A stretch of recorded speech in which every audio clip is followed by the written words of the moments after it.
So hello guys, welcome back to our channel. It's me N K. ആവേശം.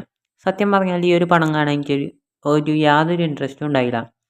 ഇതിൻ്റെ trailer വന്നപ്പോഴായാലും എനിക്കൊരു interest ഉണ്ടായില്ല. അതിൻ്റെ കാരണം എന്താണെന്ന് പറഞ്ഞുതരാം. ഈ ഒരു പടത്തിൻ്റെ ഒരു ട്രെയിലറും അങ്ങനത്തെ എല്ലാ ഒരു അപ്ഡേഷനും ഒക്കെ കണ്ടപ്പോൾ എനിക്ക് തോന്നിയതെന്ന് വെച്ചാൽ, ഇപ്പോൾ രോമാഞ്ചം പോലത്തെ ചില ചില പടങ്ങൾ എന്ന് വെച്ചാൽ അവരിങ്ങനെ റിലീസ് ചെയ്തതിന് ശേഷം നോർമലി ഇങ്ങനെ സ്വാഭാവികമായിട്ടത് ഇങ്ങനെ ട്രെൻഡ് ആവുന്നതായിട്ട് നമുക്ക് കാണാൻ പറ്റും. പക്ഷേ ഈ ആവേശം മേക്ക് ചെയ്ത് വെച്ചതും അതിൻ്റെ ഒരു രീതി എനിക്ക് കണ്ടപ്പോൾ എന്ന് വെച്ചാൽ, എന്താണ്, മനഃപൂർവ്വം ട്രെൻഡാക്കാൻ വേണ്ടി ഇറക്കിയ ഒരു പടം, അങ്ങനത്തെ ഒരു വൈബ് പടമായിട്ടാണ് എനിക്ക് തോന്നിയത്. പക്ഷെ എങ്ങനെയാലും ഈ ഒരു പടം ഹിറ്റാവുമെന്ന് എനിക്ക് ഉറപ്പായിരുന്നു. കാരണം അങ്ങനെ യൂത്തിൻ്റെ ഇടയിലൊക്കെ നല്ല രീതിക്ക് അങ്ങനത്തെ ഒരു ലെവലിലാണ് ഈ പടം എടുത്ത് വെച്ചിരിക്കുന്നത്. സോ അതുകൊണ്ട് തന്നെ ഞാൻ ഈ ഒരു പടം കാണണമെന്ന്, കാരണം എനിക്ക് അങ്ങനത്തെ പടങ്ങൾ എപ്പോഴും ഇഷ്ടപ്പെടാറില്ല. എനിക്കെന്ന് വെച്ചാൽ നോർമലായിട്ട് ട്രെൻഡാവുന്ന പടങ്ങളാണ് ഇഷ്ടം. അല്ലാണ്ട് ട്രെൻഡാവാൻ വേണ്ടി എടുത്ത് വെക്കുന്ന പടങ്ങൾ എനിക്കത്ര ഇഷ്ടമാവാറില്ല. സോ അങ്ങനെ കുറേ ഇങ്ങനെ ഇരുന്ന് ഈ അടുത്ത് പോയിട്ടാണ് ആവേശം കണ്ടത്. കണ്ടപ്പോൾ എന്ന് വെച്ചാൽ നമ്മളെ വിചാരം മൊത്തം മാറി. ഓക്കെ, ഞാൻ ജസ്റ്റ് ഇപ്പോൾ എന്താണ് കള്ളുകൂടി അങ്ങനത്തെ സംഭവങ്ങൾ മാത്രമായിരിക്കും എന്നാണ് വെച്ചത്. പക്ഷെ അങ്ങനെയല്ല, വേറെ കുറേ സംഭവങ്ങളുണ്ട്.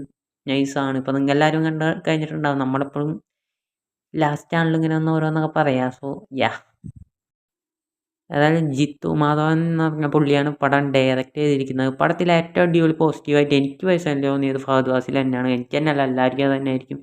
പുള്ളി അടിപൊളിയായിട്ട് തന്നെ ചെയ്ത് വെച്ചിട്ടുണ്ട്. അത് ഒന്ന് കണ്ടറിയേണ്ട സംഭവം തന്നെയാണ്. അത്രയും കിടുവായിട്ട് പുള്ളി ചെയ്ത് വെച്ചിട്ടുണ്ട്. പിന്നെ വെച്ചാൽ ഈ ഒരു പടത്തിലെ ആക്ഷൻ സീക്വൻസ് ഒക്കെ എനിക്ക് ഭയങ്കരമായിട്ട് ഇഷ്ടപ്പെട്ടു.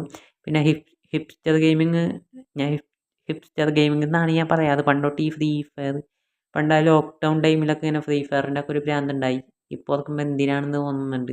അപ്പോൾ എന്ന് വെച്ചാൽ ആ ടൈം തൊട്ട് ഹിപ്സ്റ്റർ ഒക്കെ ആ പുള്ളിയൊക്കെ അഭിനയിച്ചിട്ടുണ്ട്. പുള്ളിയൊക്കെ അടിപൊളിയായിട്ട് ചെയ്തിട്ടുണ്ട്. പിന്നെ ആ സീനിലൊരു അപ്പൂപ്പനുണ്ട്, ഒരു ഫൈറ്റിങ്ങിൻ്റെ ഒരു ഇതായിട്ട്. പുള്ളി അടിപൊളി.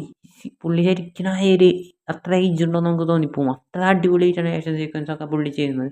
പിന്നെ 2 ഹിന്ദിക്കാരുണ്ട്. എനിക്ക് ഫഹദ് ഫാസിൽ കഴിഞ്ഞാൽ ഈ ഒരു പടത്തിൽ എനിക്ക് പേഴ്സണലി ഏറ്റവും കൂടുതൽ ഇഷ്ടപ്പെട്ടത് ഈ ഒരു അപ്പൂപ്പനെ, ഈ 2 ഹിന്ദിക്കാരെയാണ്. അവർ അടിപൊളിയായിട്ട് ചെയ്തിട്ടുണ്ട്. കാരണം എനിക്ക് ആക്ഷൻ നല്ല രീതിക്ക് ഇഷ്ടമുള്ള ഒരാളാണ്.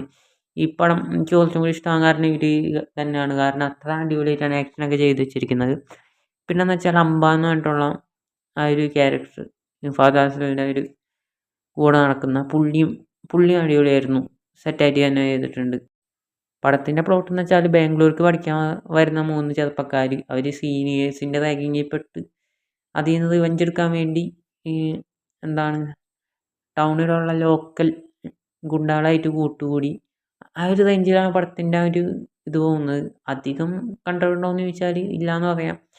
എന്നാലും യാ, അടിപൊളിയായിട്ട് തന്നെ മേക്കിംഗ് ഒക്കെ അടിപൊളിയാണ്. അതിനെക്കുറിച്ചൊന്നും നമുക്ക് അധികമൊന്നും പറയാനില്ല. പിന്നെ പാട്ടിൻ്റെ കാര്യം പറയുകയാണെങ്കിൽ എല്ലാം ഓക്കെ ആയിരുന്നു പാട്ടുകളൊക്കെ. പക്ഷെ പാട്ടാണെങ്കിലും പാട്ടിനേക്കാൾ കൂടുതൽ എനിക്ക് ഇഷ്ടപ്പെട്ടത് ആ പാട്ടിൽ ചെയ്ത് വെച്ചിരിക്കുന്ന മേക്കിംഗ് ഒക്കെയാണ്, കാണാനുള്ളതാണ്. പാട്ടും എനിക്ക് കേൾക്കുന്നതിനേക്കാൾ ഇഷ്ടപ്പെട്ടത്. കാരണം അത്രയും കിടുവായിട്ടാണ് പടം മേക്ക് ചെയ്ത് വെച്ചിരിക്കുന്നത്. അത്ര തന്നെ പറയാനുള്ളൂ. യാ, ഇതുവരെ പടം കണ്ടിട്ടില്ലെങ്കിൽ പോയി കാണാം. പിന്നെയെന്ന് വെച്ചാൽ ഈ പടം തിയേറ്ററിൽ തന്നെ പോയി കാണാം. ടി വിയിലോ ഫോണിലോ കണ്ടിട്ട് ഒരു കാര്യമില്ല, എന്തായാലും ഇഷ്ടപ്പെടാൻ പോകുന്നില്ല. സോ തിയേറ്ററിൽ പോവുക, ടിക്കറ്റ് എടുക്കുക, കാണാം. സോ അത്ര തന്നെ പറയാനുള്ളൂ. നമ്മുടെ ചാനൽ ആദ്യമായിട്ട് കാണുന്നുണ്ടെങ്കിൽ ഒന്ന് സബ്സ്ക്രൈബ് ചെയ്യുക. പ്ലീസ് ഗൈസ്, സബ്സ്ക്രൈബ് ചെയ്യുക. ചേട്ടൻ എല്ലാം ക്ലിക്ക് ചെയ്ത് ഓളം സെലക്ട് ചെയ്ത് വെക്കുക. നിങ്ങൾ പടം കണ്ടിട്ടുണ്ടെങ്കിൽ അഭിപ്രായങ്ങൾ കമൻറ്റായിട്ട് രേഖപ്പെടുത്തി. ഇതിലും മറ്റൊരു വീഡിയോ കാണുന്നവരെ bye bye, love you all.